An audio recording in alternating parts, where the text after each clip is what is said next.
think up next we have Vincent.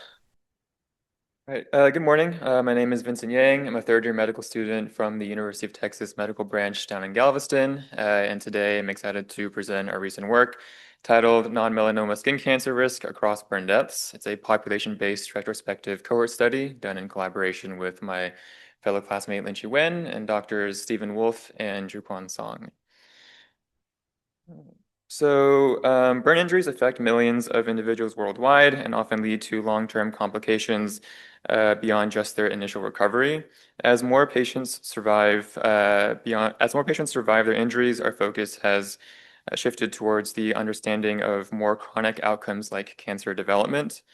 Surveillance protocols for burn survivors are guided by estimated cancer risk, making accurate risk stratification more important and critical for long-term follow-up care. Non-melanoma skin cancer, or NMSC, is the most common cancer in the United States, with subtypes like basal cell carcinoma, squamous cell carcinoma, and squamous cell carcinoma in situ. Historically, there have been conflicting data on whether burn scars significantly increase long-term cancer risk. Large national studies have found no clear link, while case reports and smaller studies report describing malignancies emerging in the scarred areas after some decades. However, the literature has rarely stratified that risk by burn depth, despite mechanistic suggestions that superficial and deep burns may influence cancer risk differently, depending on the depth of burn injury, the tissue damage, and how inflammatory response may can vary between these injuries. So our goal was to determine whether the long-term risk of NMSC changes based on burn depth and the subtype of the cancer. So this was a retrospective cohort study using the Trinetics Research Network. It's a federated global database of de-identified electronic healthcare records. And in May 2025, we queried it for patients with first, second, or third degree burns recorded 10 or more years ago from this year 2025, and then evaluated for an NMSC diagnosis 1 year post-burn to allow for the long latency associated with carcinogenesis and exclude prevalent or early onset cases. So we excluded patients with prior skin cancer, immunodeficiencies, autoimmune disorders, or overlapping burn depths. And here you can see that our cohort selection flow began with about 126 million patients. After applying our inclusion and exclusion criteria, we whittled them down to a little over 130,000 patients across the burn severity groups. Each comparison, first versus second degree, first versus third degree, and second versus third degree, were one-to-one propensity score matched by things like age, sex, race, smoking status, and other relevant comorbidities to ensure comparability between our cohorts. We then evaluated for outcomes for combined NMSC risk as well as stratified risk by NMSC subtype. Reported them as relative risks, their 95% confidence intervals with an alpha level of 0.05. So our findings are summarized in this forest plot where each comparison is broken down by both combined and stratified outcomes. In combined NMSC outcomes, these first three, um, patients with first degree burns had more than double the risk of developing NMSC compared to those with third degree burns. Second degree patients had an even greater risk at 2.53. And there was no significant difference between first and second degree burns. When stratified by NMSC subtype, the greatest differences emerged in basal cell carcinoma and carcinoma in situ.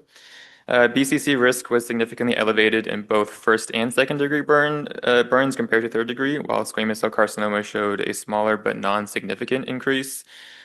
And interestingly, carcinoma in situ was more common in first degree and second degree burns and trended higher in first versus third degree burns, though was not statistically significant.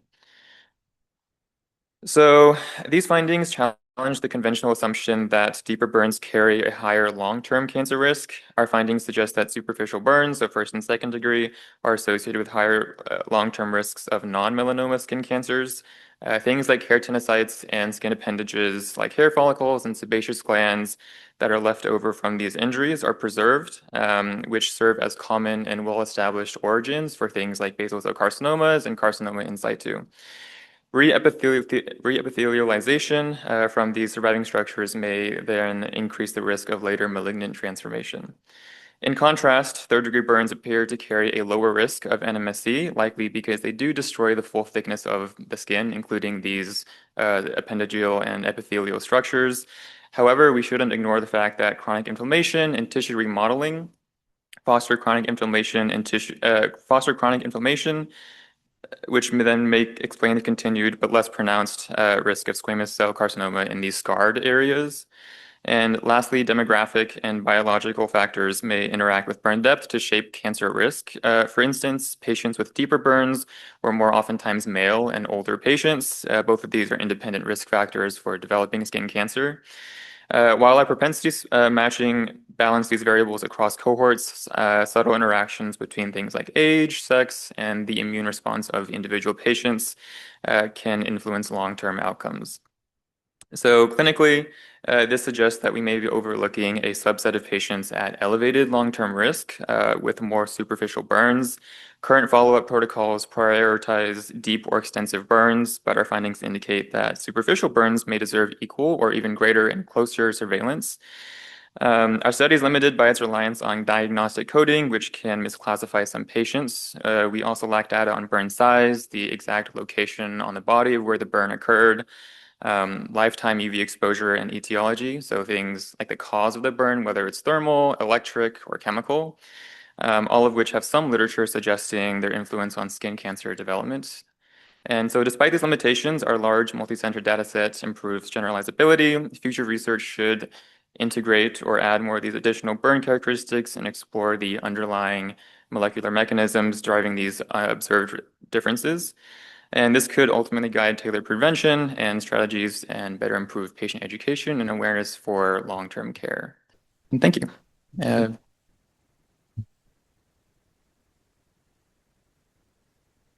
We'll take questions. You can go, Dr. Nasha. Yeah, thank you for that presentation. It's not too surprising that the more superficial burns were going to have a higher skin cancer risk, because obviously that population of cells is superficial to the basement membrane, and we know that with sun exposure. In your patients, were you able to distinguish those skin cancers that occurred within the original burn site, or were they removed from the burn site? Did you extract that from them? I don't think from this particular study we were able to find that granular level of whether or not these skin cancers were within the actual burn region or were somewhere else on the body. That was one of the things that we wanted to look at when we initially began, like the actual anatomic position of wherever these burns occurred and if the resulting skin cancer was also in those same locations. But due to some just patient population restrictions and inability to kind of get significant data from that kind of those criteria, we didn't include that this time around, but we do think that it's important to see whether or not burn location and skin cancer development was linked. Please support our mission to improve quality of patient care through education. Join us, follow us, and share this content with family and friends.